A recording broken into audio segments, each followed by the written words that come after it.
ਅਸੀਂ ਸਾਰੇ ਉੱਪਰ ਵਾਲੇ ਨੂੰ, ਰੱਬ ਨੂੰ ਅਨੇਕਾਂ ਨਾਵਾਂ ਨਾਲ ਯਾਦ ਕਰਦੇ ਹਾਂ, ਪਰ ਸਾਡੇ ਸਾਰਿਆਂ ਦਾ ਧਰਮ ਇੱਕੋ ਹੀ ਹੈ, ਮਜ਼ਹਬ ਇੱਕੋ ਹੀ ਹੈ, ਮੁਹੱਬਤ, ਇਨਸਾਨੀਅਤ। ਜਿਸ ਨੂੰ ਰੱਬ ਦੇ ਨਾਲ ਇਸ਼ਕ ਹੈ ਉਹਨੂੰ ਹਰ ਪਾਸੇ ਰੱਬ ਹੀ ਵਿਖਾਈ ਦਿੰਦਾ ਹੈ। ਨਾ ਕੋਈ ਪਰਾਇਆ ਵਿਖਾਈ ਦਿੰਦਾ ਹੈ, ਨਾ ਕੋਈ ਬੇਗਾਨਾ ਵਿਖਾਈ ਦਿੰਦਾ ਹੈ, ਸਭ ਆਪਣੇ ਵਿਖਾਈ ਦਿੰਦੇ ਨੇ। ਅਵਲ ਹਮਦ ਖੁਦਾਏ ਦਾ ਬਿਰਦ ਕੀਜੇ, ਇਸ਼ਕ ਕੀਤਾ ਸੋ ਜਗ ਦਾ ਮੂਲ ਮੀਆਂ। ਪਹਿਲਾਂ ਆਪ ਹੈ ਰੱਬ ਨੇ ਇਸ਼ਕ ਕੀਤਾ, ਮਾਸ਼ੂਕ ਹੈ ਨਬੀ ਰਸੂਲ ਮੀਆਂ। इश्क पीर फ़कीर दा मरतबा है, मर्द इश्क दा भला रंजूल मियाँ। खिले बाग तिन्हां दे कुलूब अंदर, जिन्ना कीता है इश्क कबूल मियाँ। जिन्हां नूं इश्क है रब दे नाल, उन्हां दी जिंदगी दे विच कदे भी पतझड़ नहीं आउंदी, हमेशा बहार बनी रहिंदी है, हमेशा बहार खेड़दी रहिंदी है। अज ईद दा मुबारक दिन है, तुहानूं सारिआं नूं ईद दी मुबारकबाद। ते नाल ही असीं दुआ करदे हां कि तुहाडी जिंदगी दे विच भी हमेशा बहार खेड़दी रवे, हमेशा बहारां बनदियां रहन ते हमेशा तुहाडे उत्ते नवाजिश होंदी रवे, हमेशा तुहाडे उत्ते एक नियामत बरसदी रवे खुदा वल्लों। इस ईद दे मुबारक मौके दे उत्ते असीं तुहानूं ये दुआ करदे हां। सो मेरे नाल मौजूद ने स्टूडियोज़ दे विच श्री अनवर अमृतसरी जी। मुहम्मद अनवर अमृतसरी एक इस्लामिक स्कॉलर ने जो सानू अज ईद उल फितर बारे जानकारी भी देंगे ते नाल ही तुहाडे लई भी दुआ करनगे। बहुत बहुत शुक्रिया तुसी आए, ईद मुबारक तुहानू। सो असी शुरुआत करना चाहांगे कि मैं ते मेरे दर्शक ये जानना चाहुंदे हां कि अज दे दिन दा इतिहास, ईद उल फितर दा इतिहास की है, क्यों मनाउने हां असीं ये दिन? बिस्मिल्लाहिर्रहमानिर्रहीम। सब तो पहला मैं तमाम देशवासियों नूं दूरदर्शन राही ईद उल फितर दी मुबारकबाद पेश करदा हाँ। जिथों तक ईद उल फितर दे इतिहास की गल है तो इस्लाम दे अंदर दो तरह की ईदां ने। विशेष रूप तो ईद उल फितर, दरअसल ईद उल फितर दा जिहड़ा इतिहास है वो इस्लाम धर्म दे खास अरकान, जिस विच नमाज दे नाल नाल रोज़े ने, 30 रोज़े मुकम्मल करन तो बाद एक नेमत दे तौर ते, एक बदले दे तौर ते, एक सिले दे तौर ते रब वालों एक बतौर नेमत उन्हां तमाम लोकां नूं जिन्हां ने मुकम्मल महीने दे रोज़े मुकम्मल कीते, उन्हां वास्ते ये ईद उल फितर दा त्यौहार है। जिथे तक आपां जे इहदे इतिहास की गल करिए तो पैगंबर हज़रत मुहम्मद अरबी सल्लल्लाहु अलैहि वसल्लम की जिहड़ी जिंदगी है उस तो पहलां जिहड़ी कौमां सन वो अपने अपने तरीके नाल, अपने अपने नहज नाल ईद मनाउंदे सन। जब पैगंबर मुहम्मद अरबी सल्लल्लाहु अलैहि वसल्लम दा दौर आंदा है, उन्हां लोकां ने देखिया कि जब पैगंबर मुहम्मद साहब दुनिया के अंदर तशरीफ़ ले आए, हज़रत मुहम्मद साहब ने उन्हां लोकां नूं पुछया भी तुसी ये जो हर हफ्ते, हर महीने जां साल के कुछ खास दिनों के अंदर इकट्ठे होंदे हो, तुसी ये की करदे हो? उन्हां लोकां ने कहा कि असी ईद मनाउने आ, क्योंकि जो ईद का तर्जमा है जिसनों आपां अनुवाद कहने हैं, ईद अरबी का वर्ड है आदा यऊदू ऊदन, एक अजीही चीज़ जो बार बार साडे वल पलट के आती है, साडे वल परत के आती है, बार बार साडे वल लौट के आती है। क्योंकि एक अजीही खुशी जो हर इंसान नूं हर साल किसी न किसी मौके ते पलट के वापस उहदे वल ही आती है। तो उस मौके ते पैगंबर हज़रत मुहम्मद साहब ने उन्हां लोकां नूं जमा करके कहा कि तुसी जो ईद की शक्ल दे रहे हो, जिस विच मेले की शक्ल हुंदी है, लोग आंदे ने जांदे ने, कोई खा रहा है, कोई पी रहा है, कोई अपना समान बेच रहा है, कि मैं तुहानूं इस ईद तो वधिया कोई ईद ना देवां? उस ज़माने के लोगों ने, सहाबा किराम रज़ी अल्लाह अन्हुम अजमईन ने फरमाया कि ज़रूर दिओ। तो उस मौके ते नबी करीम सल्लल्लाहु अलैहि वसल्लम ने फरमाया कि तुहाडे वास्ते अल्लाह वल्लों दो नियामतां, जिसनों आपां ईद उल फितर अते ईद उल अज़हा कहने हाँ, उसनों 2 रकात नमाज अल्लाह के शुकराने वालों 2 रकात नमाज दी गई। सो इस तरह एक इतिहास चलिया पैगंबर हज़रत मुहम्मद सल्लल्लाहु अलैहि वसल्लम दे जीवन तो लैके उन्हां दी जिहड़ी जिंदगी सी उसनूं अज फॉलो करते हुए इस्लाम धर्म के समूह मनण वाले इस ईद उल फितर नूं सैलीब्रेट करते हैं। तुसी ईद उल फितर, ईद उल अज़हा की गल की है, ईद उल नबी भी असी मनाउने हाँ अजकल, 3 तरह की ईद हो जाती है। सो ईद उल फितर तो पहला तुसी रोज़ियां की गल की है। रोज़े क्यों मनाए जाते हैं? रोज़ियां का सही मकसद की है, अर्थ की है, रोज़ा शब्द का अर्थ की है? जी, रोज़ा दरअसल एक ऐसा हुक्म है ਰੱਬ ਦਾ ਜਿਸ ਨੂੰ ਆਪਾਂ ਫਾਲੋ ਕਰਕੇ ਜੋ ਸਾਡੇ ਅੰਦਰ ਇੱਕ ਤਕਵਾ ਪਰਹੇਜ਼ਗਾਰੀ ਇਨਸਾਨੀਅਤ ਦੇ ਦੁਨੀਆ ਦੇ ਅੰਦਰ ਜਿਹੜਾ ਆਉਣ ਦਾ ਜਿਹੜਾ ਮਕਸਦ ਹੁੰਦਾ ਹੈ ਉਸ ਨੂੰ ਪ੍ਰੋਪਰ ਬਾਹਰ ਲਿਆਉਣ ਲਈ ਬਾਹਰ ਦੀ ਦੁਨੀਆ ਨੂੰ ਦੱਸਣ ਲਈ ਆਪਣੇ ਅੰਦਰ ਤਕਵਾ ਤੇ ਪਰਹੇਜ਼ਗਾਰੀ ਨੂੰ ਪੈਦਾ ਕਰਨ ਦਾ ਦੂਜਾ ਨਾਂ ਰੋਜ਼ਾ ਹੈ। ਕਿਉਂਕਿ ਰੋਜ਼ਾ ਜਿਹੜਾ ਰੱਖਣਾ ਉਹ ਰੱਬ ਇਹ ਨਹੀਂ ਚਾਹੁੰਦਾ ਕਿ ਮੇਰਾ ਬੰਦਾ ਸਵੇਰ ਸਰਗੀ ਵੇਲੇ ਕੁਝ ਖਾ ਕੇ ਰਾਤ ਤੱਕ ਭੁੱਖਾ ਰਵੇ। ਰੱਬ ਨੂੰ ਮੇਰੇ ਭੁੱਖੇ ਹੋਣ ਨਾਲ ਤੁਹਾਡੇ ਭੁੱਖੇ ਹੋਣ ਨਾਲ ਸਮਾਜ ਦੇ ਭੁੱਖੇ ਹੋਣ ਨਾਲ ਕੋਈ ਮਤਲਬ ਨਹੀਂ। ਮੇਰਾ ਰੱਬ ਇਹ ਚਾਹੁੰਦਾ ਹੈ ਕਿ ਜਿਸ ਤਰ੍ਹਾਂ ਮੈਂ ਆਪਣੀ ਜ਼ਿੰਦਗੀ ਦੇ ਅੰਦਰ ਰੋਜ਼ਾ ਰੱਖਦਾ, ਮੇਰਾ ਰੋਜ਼ਾ ਸਿਰਫ ਖਾਣ ਪੀਣ ਦਾ ਰੋਜ਼ਾ ਨਹੀਂ ਹੋਣਾ ਚਾਹੀਦਾ।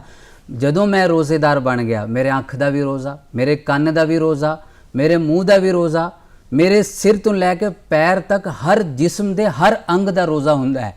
ਜੇ ਮੈਂ ਆਪਣੇ ਮੂੰਹ ਦਾ ਰੋਜ਼ਾ ਰੱਖਦਾ ਮੈਂ ਕੋਈ ਕੋੜੀ ਗੱਲ ਨਹੀਂ ਕਰਾਂਗਾ, ਮੈਂ ਕੋਈ ਝੂਠ ਨਹੀਂ ਬੋਲਾਂਗਾ। ਮੇਰੇ ਕੰਨ ਦਾ ਰੋਜ਼ਾ ਮੈਨੂੰ ਇਹ ਦੱਸਦਾ ਹੈ ਕਿ ਮੈਂ ਕੋਈ ਗਲਤ ਗੱਲ ਨਾ ਸੁਣਾਂਗਾ ਨਾ ਸੁਣਾਵਾਂਗਾ। ਮੇਰੇ ਦਿਲ ਦਾ ਰੋਜ਼ਾ ਇਹ ਕਹਿੰਦਾ ਹੈ ਕਿ ਮੈਂ ਕੋਈ ਅਜਿਹੇ ਕਦਮ ਨਹੀਂ ਚੁੱਕਾਂਗਾ ਜਿਸ ਦੇ ਨਾਲ ਇਨਸਾਨੀਅਤ ਨੂੰ, ਮਾਨਵਤਾ ਨੂੰ, ਸਮਾਜ ਨੂੰ, ਦੇਸ਼ ਨੂੰ ਨੁਕਸਾਨ ਪਹੁੰਚੇ। ਇਸੇ ਤਰ੍ਹਾਂ ਪੈਰ ਦਾ ਰੋਜ਼ਾ, ਮੇਰੇ ਪੈਰ ਉਸ ਕਦਮ ਵੱਲ ਨਹੀਂ ਜਾਣਗੇ, ਉਸ ਜਗ੍ਹਾ ਵੱਲ ਨਹੀਂ ਜਾਣਗੇ ਜੋ ਮੇਰੀ ਰੱਬ ਦੇ ਰਜ਼ਾ ਦੇ ਖਿਲਾਫ ਹੈ। ਸੋ ਰੋਜ਼ੇ ਦਾ ਮਤਲਬ ਭੁੱਖਾ ਹੋਣਾ ਬਿਲਕੁਲ ਨਹੀਂ। ਰੋਜ਼ੇ ਦਾ ਮਤਲਬ ਸਿਰਫ ਇਹੀ ਹੈ ਕਿ ਜਿਸ ਤਰ੍ਹਾਂ ਮੇਰੇ ਅੰਦਰ ਤਕਵਾ ਪਰਹੇਜ਼ਗਾਰੀ ਜੋ ਮੈਂ 11 ਮਹੀਨਿਆਂ ਦੇ ਅੰਦਰ ਆਪਣੇ ਰੱਬ ਦੀ ਰਜ਼ਾ ਤੋਂ ਹਟ ਕੇ, ਉਸ ਦੀ ਇਬਾਦਤ ਤੋਂ ਹਟ ਕੇ, ਉਸ ਦੀ ਬੰਦਗੀ ਤੋਂ ਹਟ ਕੇ ਜੋ ਮੈਂ ਗੁਨਾਹ ਕੀਤੇ ਨੇ, ਜੋ ਮੈਂ ਪਾਪ ਕੀਤੇ ਨੇ, ਮੈਂ ਇਸ ਮਹੀਨੇ ਦੇ ਅੰਦਰ ਰੋਜ਼ਾ ਰੱਖ ਕੇ ਉਸ ਦੇ ਆਦੇਸ਼ ਨੂੰ ਫਾਲੋ ਕਰਦੇ ਹੋਏ ਆਪਣੀ ਜ਼ਿੰਦਗੀ ਨੂੰ ਐਸਾ ਸੰਵਾਰੂੰਗਾ ਕਿ ਮੈਂ ਸਮਾਜ ਲਈ ਇੱਕ ਨਮੂਨਾ ਬਣ ਕੇ, ਦੇਸ਼ ਲਈ ਇੱਕ ਨਮੂਨਾ ਬਣ ਕੇ ਉਹਨਾਂ ਦੇ ਸਾਹਮਣੇ ਆਵਾਂ। ਸੋ ਮੇਰੇ ਅੰਦਰ ਤਕਵਾ, ਤਹਾਰਤ, ਪਰਹੇਜ਼ਗਾਰੀ तमाम ਚੀਜ਼ਾਂ ਪੈਦਾ ਹੋਣ। ਜੀ, ਔਰ ਜਿਸ ਤਰ੍ਹਾਂ ਮੈਂ ਹਾਂ, ਮੇਰੇ ਨਾਲ ਮੇਰੇ ਹੋਰ ਵੀ ਕਈ ਐਸੇ ਮਿੱਤਰ ਨੇ ਜੋ ਇਮੋਸ਼ਨਲ ਹੋ ਜਾਂਦੇ ਨੇ, ਭਾਵੁਕ ਹੋ ਜਾਂਦੇ ਨੇ, ਕਿਉਂਕਿ ਆਪਣੇ ਭਾਰਤ ਦੀ ਵਿਲੱਖਣਤਾ ਨੂੰ ਦੇਖ ਕੇ। ਮੇਰੇ ਭਾਰਤ ਦੇ ਵਿੱਚ ਹਰ ਧਰਮ ਹੈ ਜੀ, ਅਸੀਂ ਹਰ ਧਰਮ ਦਾ ਤਿਉਹਾਰ ਮਨਾਉਂਦੇ ਹਾਂ। ਅਸੀਂ ਗੁਰਪੁਰਬ ਮਨਾਉਂਦੇ ਹਾਂ, ਅਸੀਂ ਦੀਵਾਲੀ ਮਨਾਉਂਦੇ ਹਾਂ, ਅਸੀਂ ਈਦ ਮਨਾਉਂਦੇ ਹਾਂ, ਸਭ ਮਿਲ ਜੁਲ ਕੇ ਮਨਾਉਂਦੇ ਹਾਂ। ਤੇ ਇਹ ਚੀਜ਼ਾਂ ਮੈਨੂੰ ਭਾਵਨਾਵਾਂ ਵੱਲ ਲੈ ਜਾਂਦੀਆਂ ਨੇ। ਕਈ ਵਾਰ ਮੇਰੀ ਜ਼ੁਬਾਨ, ਮੇਰੇ ਸ਼ਬਦ ਮੇਰਾ ਸਾਥ ਨਹੀਂ ਦਿੰਦੇ ਤਾਂ ਕਈ ਵਾਰ ਲੱਗਦਾ ਕਿ ਸ਼ਾਇਦ ਮੈਂ ਪ੍ਰੋਫੈਸ਼ਨਲ ਨਹੀਂ ਰਿਹਾ, ਮੈਂ ਕਨਫਿਊਜ਼ ਹੋ ਗਿਆ। ਕਈ ਵਾਰ ਇਹ ਲੱਗਦਾ ਪ੍ਰੋਗਰਾਮ ਕਰਦੇ ਹੋਏ, ਪਰ ਨਹੀਂ, ਸੱਚ ਇਹ ਨਹੀਂ ਹੈ। ਮੈਂ ਪ੍ਰੋਫੈਸ਼ਨਲ ਵੀ ਹਾਂ, ਮੈਂ ਕਨਫਿਊਜ਼ ਨਹੀਂ ਹਾਂ, ਪਰ ਭਾਵਨਾਵਾਂ ਆ ਜਾਂਦੀਆਂ ਨੇ। ਹਰ ਇੱਕ ਇਨਸਾਨ ਨਾਲ ਇਹ ਹੁੰਦਾ ਹੈ। ਭਾਵਨਾਵਾਂ ਇਹ ਨੇ ਕਿਉਂਕਿ ਇਹ ਸੰਸਾਰ ਭਾਵਨਾਵਾਂ ਦਾ ਸਾਗਰ ਹੈ। ਇਸ ਭਾਵਨਾ ਦੇ ਵਿੱਚ ਜਦੋਂ ਅਸੀਂ ਈਦ ਨੂੰ ਮਨਾਉਂਦੇ ਹਾਂ, ਇਹਦੇ ਪਿੱਛੇ ਜਿਹੜੀ ਭਾਵਨਾ ਹੈ, ਜਦੋਂ ਤੁਸੀਂ ਇਨਸਾਨੀਅਤ ਦੀ ਗੱਲ ਕੀਤੀ, ਮੁਹੱਬਤ ਦੀ ਗੱਲ ਕੀਤੀ ਹੈ, ਇਹ ਮੁਹੱਬਤ, ਇਹ ਇਨਸਾਨੀਅਤ ਕਿੱਦਾਂ ਪੈਦਾ ਹੋਏਗੀ ਜਦੋਂ ਅਸੀਂ ਰੋਜ਼ਾ ਰੱਖਾਂਗੇ ਤੇ ਈਦ ਵੱਲ ਵੱਧਦੇ ਹਾਂ। ਇਹ ਸਫ਼ਰ ਜ਼ਰਾ ਦੱਸੋ, ਕਿਉਂਕਿ 30 ਦਿਨਾਂ ਦਾ ਬੜਾ ਲੰਮਾ ਸਫ਼ਰ ਹੈ। ਜੀ ਬਿਲਕੁਲ। ਇਨਸਾਨੀਅਤ ਦੀ ਗੱਲ ਇਸ ਤਰ੍ਹਾਂ ਹੈ ਕਿ ਜੋ ਰੋਜ਼ੇ ਦਾ ਦੂਜਾ ਮਕਸਦ, ਜਿੱਦਾਂ ਕਿ ਮੈਂ ਪਹਿਲਾਂ ਦੱਸਿਆ ਵੀ ਭੁੱਖਾ ਰੱਖਣਾ ਰੱਬ ਨੂੰ ਮਕਸਦ ਨਹੀਂ। ਦੂਜਾ ਮਕਸਦ ਇਹ ਹੈ ਕਿ ਜਿਸ ਤਰ੍ਹਾਂ ਆਪਾਂ ਈਦ ਨੂੰ ਸੈਲੀਬ੍ਰੇਟ ਕਰ ਰਹੇ ਹਾਂ ਅੱਜ ਦੇ ਵਿਸ਼ੇਸ਼ ਦਿਨ ਤੇ, ਇੱਕ ਸਾਡੇ ਰੱਬ ਦਾ ਹੁਕਮ ਹੈ ਕਿ ਤੁਸੀਂ ਜਦ ਈਦ ਦੀ ਨਮਾਜ਼ ਅਦਾ ਕਰਨ ਜਾ ਰਹੇ ਹੋ ਉਸ ਤੋਂ ਪਹਿਲਾਂ ਸਦਕਾ ਫਿਤਰ ਅਦਾ ਕਰੋ। ਸਦਕਾ ਫਿਤਰ ਇੱਕ ਖਾਸ ਰਕਮ ਹੁੰਦੀ ਹੈ ਜੋ ਅਨਾਜ ਦੇ ਹਿਸਾਬ ਨਾਲ ਇੱਕ ਪਰਸਨ ਉੱਤੇ, ਫੋਰ ਐਗਜ਼ਾਮਪਲ 70 ਰੁਪਏ ਇੱਕ ਪਰਸਨ ਨੂੰ ਦੇਣਾ ਹੁੰਦਾ। ਘਰ 'ਚ 4 ਜੀ ਨੇ ਤਾਂ ਉਹਨਾਂ 4 ਜੀਆਂ ਦੇ 70 ਜੋੜ ਕੇ ਤੁਸੀਂ ਕਿਹਨੂੰ ਦੋਗੇ? ਉਸ ਜ਼ਰੂਰਤਮੰਦ ਨੂੰ ਨਮਾਜ਼ ਅਦਾ ਕਰਨ ਤੋਂ ਪਹਿਲਾਂ ਜੋ ਤੁਹਾਡਾ ਗੁਆਂਢੀ ਹੈ, ਭਾਵੇਂ ਤੁਹਾਡਾ ਖਾਸ ਰਿਸ਼ਤੇਦਾਰ ਹੈ, ਆਮ ਰਿਸ਼ਤੇਦਾਰ ਹੈ, ਉਸ ਤੋਂ ਬਾਅਦ ਤੁਸੀਂ ਮਹੱਲੇ 'ਚ ਇਹ ਪਤਾ ਕਰੋਗੇ ਕਿ ਸਭ ਤੋਂ ਜ਼ਿਆਦਾ ਜ਼ਰੂਰਤਮੰਦ ਕੌਣ ਹੈ ਜੀ। ਕਿਉਂਕਿ ਈਦ ਦਾ ਜਿਹੜਾ ਮਕਸਦ ਹੈ ਨਾ, ਉਹ ਹਮਦਰਦੀ ਦੇ ਨਾਲ ਗਮਗੁਸਾਰੀ, ਇਨਸਾਨੀਅਤ ਦੇ ਜਜ਼ਬੇ ਨੂੰ ਬਰਕਰਾਰ ਰੱਖਦੇ ਹੋਏ ਮੁਸਾਵਾਤ, ਇਟ ਮੀਨਸ ਇਕੁਐਲਿਟੀ, ਬਰਾਬਰੀ ਦਾ ਜਿਹੜਾ ਸਬਕ ਹੈ ਨਾ, ਜੋ ਉਹਦਾ ਦਰਸ ਹੈ, ਉਹ ਬਹੁਤ ਵਿਸ਼ੇਸ਼ ਹੈ। ਕਿਉਂਕਿ ਜਦ ਆਪਾਂ ਈਦ ਦੀ ਨਮਾਜ਼ ਅਦਾ ਕਰਨ ਜਾ ਰਹੇ ਹਾਂ ਤੇ ਸਾਨੂੰ ਇਹ ਲੱਗਦਾ ਹੈ ਕਿ ਮੈਂ ਬਿਲਕੁਲ ਤਿਆਰ ਸ਼ਿਆਰ ਹੋ ਕੇ ਅੱਜ ਰੱਬ ਦੀ ਰਜ਼ਾ ਨਾਲ 2 ਰਕਾਤ ਨਮਾਜ਼ ਅਦਾ ਕਰਨ ਜਾ ਰਹੇ ਹਾਂ। ਪਰ ਕੁਝ ਅਜਿਹੇ ਲੋਕ ਵੀ ਹਨ ਜਿਨ੍ਹਾਂ ਨੂੰ ਵਧੀਆ ਕੱਪੜਾ ਮੈਸਰ ਨਹੀਂ, ਨਵਾਂ ਕੱਪੜਾ ਮੈਸਰ ਨਹੀਂ, ਈਦ ਦੀ ਜਿਹੜੀ ਸ਼ੀਰਨੀ ਹੈ, ਮਿਠਾਸ ਹੈ, ਉਹ ਖਾਣ ਨੂੰ ਮੈਸਰ ਨਹੀਂ। ਉਹਨਾਂ ਲੋਕਾਂ ਦਾ ਕੌਣ ਖਿਆਲ ਰੱਖੇਗਾ? ਸੋ ਮੇਰੇ ਰੱਬ ਨੇ ਕਿਹਾ ਕਿ ਈਦ ਦੀ ਨਮਾਜ਼ ਤੋਂ ਪਹਿਲਾਂ ਸਦਕਾ ਫਿਤਰ ਅਦਾ ਕਰੋ ਤਾਂ ਜੋ ਤੁਹਾਡੀ ਖੁਸ਼ੀ 'ਚ ਉਹ ਲੋਕ ਵੀ ਸ਼ਾਮਲ ਹੋਣ ਜੋ ਇਸ ਚੀਜ਼ ਤੋਂ ਵਾਂਝੇ ਨੇ, ਜੋ ਮਹਿਰੂਮ ਨੇ, ਤਾਂ ਕਿ ਖੁਦਾ ਤਰਸੀ ਦੇ ਨਾਲ ਤੁਹਾਡੇ ਅੰਦਰ ਹਮਦਰਦੀ ਦਾ ਜਜ਼ਬਾ ਪੈਦਾ ਹੋਵੇ, ਲੋਕਾਂ ਦੇ ਪ੍ਰਤੀ ਮੁਹੱਬਤ ਦਾ ਜਜ਼ਬਾ ਪੈਦਾ ਹੋਵੇ, ਲੋਕਾਂ ਦੇ ਪ੍ਰਤੀ ਬਰਾਬਰੀ ਦਾ ਦਰਜਾ ਪੈਦਾ ਹੋਵੇ। ਬਜਾਏ ਰੱਬ ਦੀ ਰਜ਼ਾ ਇਸ ਚੀਜ਼ ਦੇ ਅੰਦਰ ਹੈ ਕਿ ਤੁਸੀਂ ਦੁਨੀਆ ਦੇ ਲੋਕਾਂ ਨੂੰ, ਮਾਨਵਤਾ ਨੂੰ, ਇਨਸਾਨੀਅਤ ਨੂੰ ਨਾਲ ਲੈ ਕੇ ਚੱਲ ਰਹੇ ਹੋ, ਤਾਂ ਮੇਰਾ ਰੱਬ ਵੀ ਰਾਜ਼ੀ ਹੈ। ਬਿਲਕੁਲ, ਬੜਾ ਖੂਬਸੂਰਤ ਤੁਸੀਂ ਜਵਾਬ ਦਿੱਤਾ ਹੈ। ਕਿਉਂਕਿ ਸਾਡੇ ਸੰਸਾਰ ਦੇ ਵਿੱਚ ਜੋ ਭਾਰਤ ਇੱਕ ਐਸਾ ਦੇਸ਼ ਹੈ ਜਿਸਦੇ ਵਿੱਚ ਅਨੇਕਾਂ ਧਰਮ ਨੇ ਔਰ ਸਾਰੇ ਧਰਮਾਂ ਦੇ ਜੋ ਪਵਿੱਤਰ ਗ੍ਰੰਥ ਨੇ ਉਹ ਸਾਨੂੰ ਇੱਕੋ ਹੀ ਸਿੱਖਿਆ ਦਿੰਦੇ ਨੇ, ਅਸੀਂ ਸਾਰੇ ਬਰਾਬਰ ਹਾਂ। ਅਸੀਂ ਸਾਰੇ ਬਰਾਬਰ ਹਾਂ, ਸਭ ਨੂੰ ਮੁਹੱਬਤ ਕਰੀਏ। ਤੇ ਜਦੋਂ ਅਸੀਂ ਆਪਣੇ ਸੰਵਿਧਾਨ ਦੇ ਪ੍ਰੀਐਂਬਲ ਨੂੰ ਦੇਖਦੇ ਹਾਂ ਤਾਂ ਬਾਬਾ ਸਾਹਿਬ ਅੰਬੇਦਕਰ ਸਾਹਿਬ ਨੇ ਜੋ ਪ੍ਰੀਐਂਬਲ ਰਚਿਆ ਉਹਦੇ ਵਿੱਚ ਇਸ ਗੱਲ ਨੂੰ ਸ਼ਾਮਿਲ ਕੀਤਾ ਕਿ ਭਾਰਤ ਦੇ ਸਾਰੇ ਨਾਗਰਿਕ ਬਰਾਬਰ ਨੇ।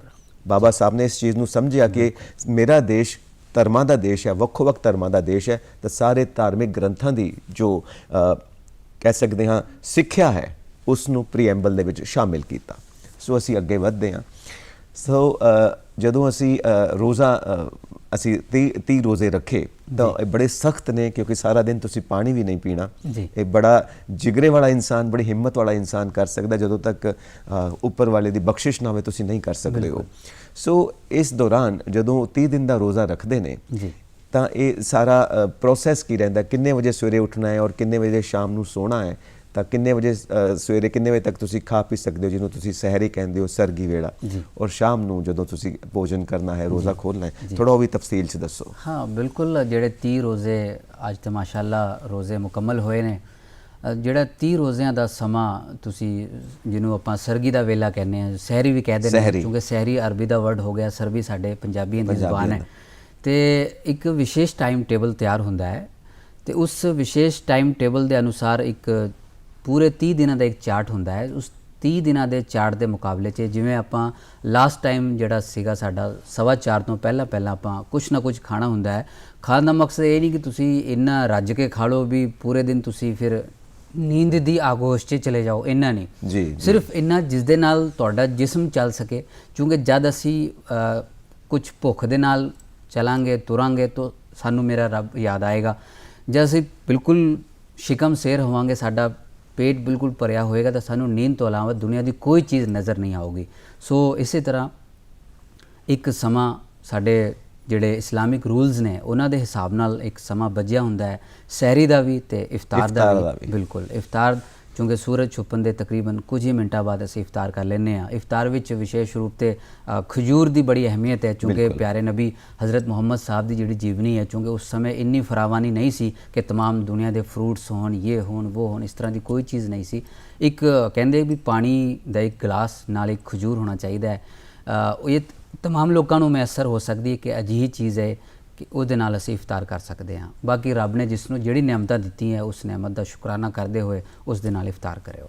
ਤੇ ਇਸ ਦੌਰਾਨ ਕੁਰਾਨ ਦਾ ਪਾਠ ਕਰਨਾ, ਕੁਰਾਨ ਪੜ੍ਹਨਾ, ਸੁਣਨਾ, ਸੁਣਾਉਣਾ, ਉਹ ਕਿਸ ਤਰ੍ਹਾਂ ਚੱਲਦਾ? ਹਾਂ ਬਿਲਕੁਲ, ਕਿਉਂਕਿ ਜੇ ਰੱਬ ਨੂੰ ਅਸੀਂ ਰਾਜ਼ੀ ਕਰਨ ਦਾ ਫੈਸਲਾ ਕਰ ਹੀ ਲਿਆ ਹੈ ਉਸ 30 ਦਿਨਾਂ ਦੇ ਅੰਦਰ, ਤੇ ਸਾਨੂੰ ਇਹ ਹੁਕਮ ਹੈ, तमाम ਇਸਲਾਮ ਦੇ ਮੰਨਣ ਵਾਲਿਆਂ ਨੂੰ ਇਹ ਹੁਕਮ ਹੈ ਕਿ ਰੱਬ ਚੂੰਕਿ ਆਪਣੀ ਜਿਹੜੀ ਉਹਦੀ ਆਪਣੀ ਬਾਣੀ ਹੈ ਜਿਸ ਨੂੰ ਆਪਾਂ ਕਲਾਮ ਪਾਕ ਕਹਿੰਦੇ ਹਾਂ, ਕੁਰਾਨ ਮਜੀਦ ਕਹਿੰਦੇ ਹਾਂ, ਜ਼ਾਹਿਰ ਹੈ ਜਦੋਂ ਆਪਾਂ ਕੁਰਾਨ ਪਾਕ ਪੜ੍ਹਦੇ ਹਾਂ, ਉਹਦੀ ਤਿਲਾਵਤ ਕਰਦੇ ਹਾਂ, ਸੋ ਇਸ ਤਰ੍ਹਾਂ ਸਮਝੋ ਅਸੀਂ ਰੱਬ ਨਾਲ ਗੱਲ ਕਰ ਰਹੇ ਹੁੰਦੇ ਹਾਂ। ਕਿਉਂਕਿ ਪੜ੍ਹਨਾ ਕਾਫੀ ਨਹੀਂ ਹੈ, ਪੜ੍ਹਨ ਦੇ ਨਾਲ ਨਾਲ ਉਹਦਾ ਅਨੁਵਾਦ ਸਾਨੂੰ ਆਉਣਾ ਚਾਹੀਦਾ ਹੈ, ਐਕਸਪਲੇਨ ਆਉਣੀ ਚਾਹੀਦੀ ਹੈ, ਐਕਸਟਰਨਲ ਆਉਣੀ ਚਾਹੀਦੀ ਹੈ। ਜਦ ਅਸੀਂ ਭਾਵੇਂ ਕੁਰਾਨ ਪਾਕ ਹੋਵੇ, ਗੁਰੂ ਗ੍ਰੰਥ ਸਾਹਿਬ ਹੋਵੇ, ਬਾਈਬਲ ਹੋਵੇ, ਰਿਗਵੇਦ ਹੋਵੇ, ਜਾਂ ਜੋ ਵੀ ਧਾਰਮਿਕ ਗ੍ਰੰਥ ਨੇ, ਜਦੋਂ ਅਸੀਂ ਉਹਦਾ ਪਾਠ ਕਰਦੇ ਹਾਂ ਨਾ, ਫਿਰ ਮਨ ਐਂ ਲੱਗਦਾ ਜਿਵੇਂ ਅਸੀਂ ਇੱਕ ਦੂਜੀ ਰੂਹਾਨੀ ਦੁਨੀਆ 'ਚ ਚਲੇ ਗਏ ਹਾਂ। ਉਸ ਰੂਹਾਨੀ ਦੁਨੀਆ 'ਚ ਜਾਣ ਦਾ ਫਾਇਦਾ ਇਹ ਹੁੰਦਾ ਹੈ ਕਿ ਅਸੀਂ ਅੰਦਰੋਂ ਪਾਕ ਹੁੰਦੇ ਹਾਂ, ਸਾਡਾ ਜ਼ਹਿਨ ਪਾਕ ਹੁੰਦਾ ਹੈ, ਸਾਫ਼ ਹੁੰਦਾ ਹੈ, ਅਸੀਂ ਆਪਣੇ ਰੱਬ ਦੇ ਨਾਲ ਜੁੜੇ ਹੁੰਦੇ ਹਾਂ। ਰੱਬ ਦੇ ਜੋ ਇਨਸਾਨ ਉਹਦੇ ਨਾਲ ਜੁੜ ਗਿਆ ਉਹਦੀ ਜ਼ਿੰਦਗੀ ਸਫਲ ਹੈ, ਔਰ ਹਰ ਇਨਸਾਨ ਨੂੰ ਜੋ ਕਾਮਯਾਬ ਹੈ ਉਹ ਸਫਲ ਜ਼ਿੰਦਗੀ ਦੀ ਖਾਹਿਸ਼ ਰੱਖਦਾ ਹੈ। ਬਿਲਕੁਲ ਰੱਖਦਾ ਹੈ। ਸੋ ਇੱਕ ਰੋਜ਼ੇ ਦਾ ਮਕਸਦ ਇਹ ਹੈ ਕਿ ਤੁਸੀਂ ਆਪਣੇ ਆਪ ਨੂੰ ਪਵਿੱਤਰ ਕਰਨਾ ਹੈ, ਆਪਣੇ ਵਿਚਾਰਾਂ ਨੂੰ ਪਵਿੱਤਰ ਕਰਨਾ ਹੈ, ਆਪਣੇ ਅੰਦਰ ਨੂੰ ਪਵਿੱਤਰ ਕਰਨਾ ਹੈ।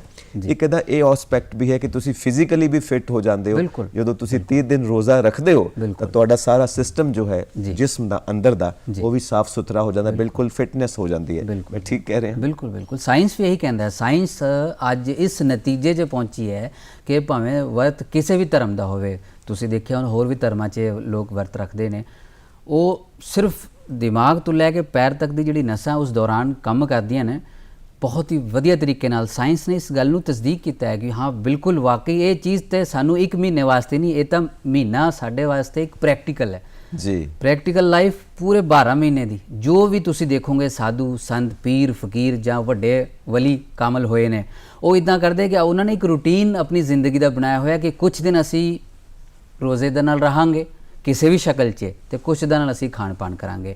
ਕਿਉਂ? ਕਿਉਂਕਿ ਰੂਹਾਨੀਅਤ ਨਾਲ ਜੁੜਨ ਲਈ, ਆਪਣੇ ਆਪ ਨੂੰ ਪਾਕ ਕਰਨ ਲਈ, ਤਕਵਾ ਤਹਾਰਤ ਪਾਉਣ ਲਈ, ਆਪਣੀ ਜ਼ਿੰਦਗੀ ਨੂੰ ਸਵਾਰਨ ਲਈ ਅਨਾਜ ਤੋਂ ਦੂਰੀ ਬਣਾ ਕੇ ਸਿਰਫ ਇੰਨਾ ਅਨਾਜ ਕਾਫੀ ਹੈ ਜਿਸ ਦੇ ਨਾਲ ਸਾਡੀ ਰੂਹ ਚੱਲ ਸਕੇ, ਸਾਡਾ ਜਿਸਮ ਚੱਲ ਸਕੇ। ਉਸ ਦੇ ਨਾਲ ਜਿੰਨੀ ਅਸੀਂ ਦੂਰੀ ਬਣਾਵਾਂਗੇ ਉਹ ਸਾਡੇ ਲਈ ਹਰ ਤਰ੍ਹਾਂ ਬੈਟਰ ਹੈ, ਫਿਜ਼ੀਕਲੀ ਵੀ, ਸਾਇੰਸੀ ਐਤਬਾਰ, ਦੁਨਿਆਵੀ ਐਤਬਾਰ ਤੋਂ ਵੀ, ਸਾਡੇ ਜਿਸਮ ਦੇ ਐਤਬਾਰ ਨਾਲ।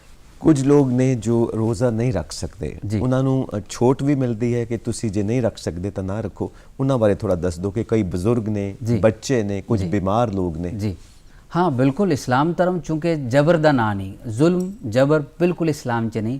कुरान पाक दी एक आयत है ला इकराहा फिद्दीन कि तो मजहब दीन इस्लाम दे अंदर कोई जोर ज़बरदस्ती नहीं। जो कोई मरीज़ है, जो कोई बूढ़ा है ਜਾਂ ਕਿਸੇ ਨੂੰ ਹੋਰ ਕੋਈ ਤਕਲੀਫ ਹੈ ਉਹ ਰੋਜ਼ਾ ਨਾ ਰੱਖੇ। ਹਾਂ ਜੇ ਰੱਬ ਨੇ ਉਹਨੂੰ ਵਸਤ ਦਿੱਤੀ ਹੈ, ਉਹਨੂੰ ਮਾਲ ਦਿੱਤਾ ਹੈ, ਤੁਸੀਂ ਉਹਨਾਂ ਰੋਜ਼ਿਆਂ ਦੇ ਬਦਲੇ ਜਦ ਰੋਜ਼ੇ ਕੰਪਲੀਟ ਹੋ ਜਾਣਗੇ, ਜਦ ਤੁਹਾਨੂੰ ਸਿਹਤ ਮਿਲ ਜਾਏਗੀ, ਤੰਦਰੁਸਤੀ ਮਿਲ ਜਾਏਗੀ, ਉਹਨਾਂ ਰੋਜ਼ਿਆਂ ਦੇ ਬਦਲੇ ਫੋਰ ਐਗਜ਼ਾਮਪਲ ਇੱਕ ਰੋਜ਼ਾ ਤੁਹਾਡਾ ਰਹਿ ਜਾਂਦਾ ਹੈ, 2 ਰੋਜ਼ਾ ਰਹਿ ਜਾਂਦਾ ਹੈ, ਤਾਂ ਤੁਸੀਂ ਐਂ ਕਰੋਗੇ ਕਿ ਈਦ ਦੀ ਨਮਾਜ਼ ਜਦੋਂ ਖਤਮ ਹੋ ਜਾਏਗੀ, ਪੂਰੇ ਸਾਲ ਦੇ ਅੰਦਰ ਕਿਸੇ ਵੇਲੇ ਵੀ ਕਿਸੇ ਐਸੇ ਸ਼ਖਸ ਨੂੰ ਜੋ ਜ਼ਰੂਰਤਮੰਦ ਹੈ, ਤੁਸੀਂ ਸਵੇਰ ਤੋਂ ਲੈ ਕੇ ਸ਼ਾਮ ਤੱਕ ਉਸ ਨੂੰ ਰੋਟੀ ਖਵਾਓ ਭਰ ਪੇਟ, ਜੋ ਜਿਸ ਤਰ੍ਹਾਂ ਉਹ ਖਾਣਾ ਚਾਹੁੰਦਾ ਹੈ। ਉਹਦਾ ਫਿਦਿਆ ਆਪਾਂ ਕਹਿ ਲੈਂਦੇ ਹਾਂ ਕਿ ਇਹ ਰੋਜ਼ੇ ਦਾ ਫਿਦਿਆ ਹੈ ਕਿ ਮੈਂ ਸਮੇਂ ਸਿਰ ਨਹੀਂ ਰੱਖ ਸਕਿਆ, ਉਹਦੇ ਮਾਫੀ ਦੇ ਤੌਰ ਤੇ ਜਾਂ ਇੱਕ ਆਪਣੇ ਅੰਦਰ ਜੋ ਪੈਦਾ ਹੋਈ ਹੈ ਕਿ ਮੈਂ ਗਲਤੀ ਹੋਈ ਹੈ ਮੇਰੇ ਤੋਂ, ਉਸ ਦਾ ਫਿਦਿਆ ਹੈ।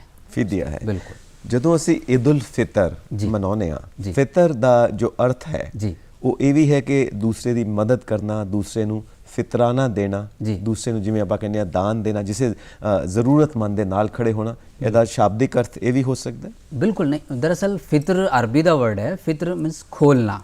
ਕਿਉਂਕਿ ਅੱਜ 30 ਰੋਜ਼ੇ ਬਿਲਕੁਲ ਇੱਕ ਤਰ੍ਹਾਂ ਸੇ ਖੁੱਲ ਗਏ, ਆਜ਼ਾਦ ਹੋ ਗਏ। ਅੱਜ ਰੋਜ਼ਾ ਰੱਖਣਾ ਇਸਲਾਮ ਧਰਮ ਵਿੱਚ ਹਰਾਮ ਹੈ, ਕਿਉਂਕਿ ਰੱਬ ਵੱਲੋਂ ਸਾਨੂੰ ਇਹ ਕਿਹਾ ਗਿਆ ਵੀ ਅਸੀਂ ਇੱਕ ਨਿਆਮਤ ਤੁਹਾਨੂੰ ਪ੍ਰੋਵਾਈਡ ਕਰ ਰਹੇ ਹਾਂ, ਤੁਸੀਂ ਇਸ ਨਿਆਮਤ ਦਾ ਫਾਇਦਾ ਚੱਕੋ, ਰੋਜ਼ਾ ਨਾ ਰੱਖੋ, ਇੰਜੋਏ ਕਰੋ।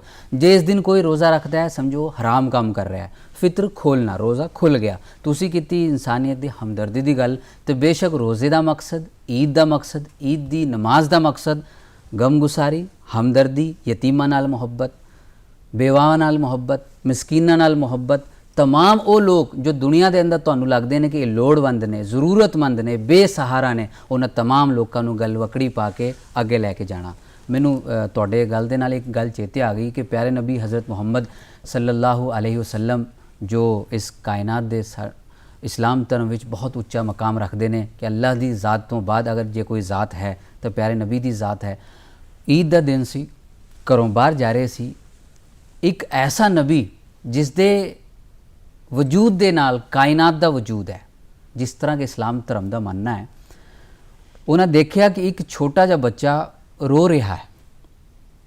ईद का दिन, नमाज की तैयारी, सब जा रहे सी। प्यारे नबी रुक गए, बच्चे नू करीब बुलाया, फरमाया कि की गल है। बच्चा कहता कि मैं ईद की नमाज पढ़नी चाहता सी पर मेरे डैडी इस दुनिया च नहीं ने। प्यारे नबी ने उंगल फड़ी, ਉਹਦੀ ਨਾਲ घर लैके गए, ਉੱਥੇ ਲੈ ਕੇ अपनी मिसिज ਨੂੰ ਕਿਹਾ ना लैके कि ये फलां तू इंज कर, इस बच्चे ਨੂੰ ਤਿਆਰ कर। फिर उस बच्चे ਨੂੰ ਤਿਆਰ ਕਰਨ मगरों पूछा कि बेटा तू ये दस ईदगाह तू किद्दां ਜਾਂਦਾ ਸੀ? तो बच्चा कहने लगा मैं अपने प्यो ਦੇ ਮੋਢੇ ਤੇ ਬੈ ਕੇ ਜਾਂਦਾ ਸੀ ਟੌਰ ਨਾਲ।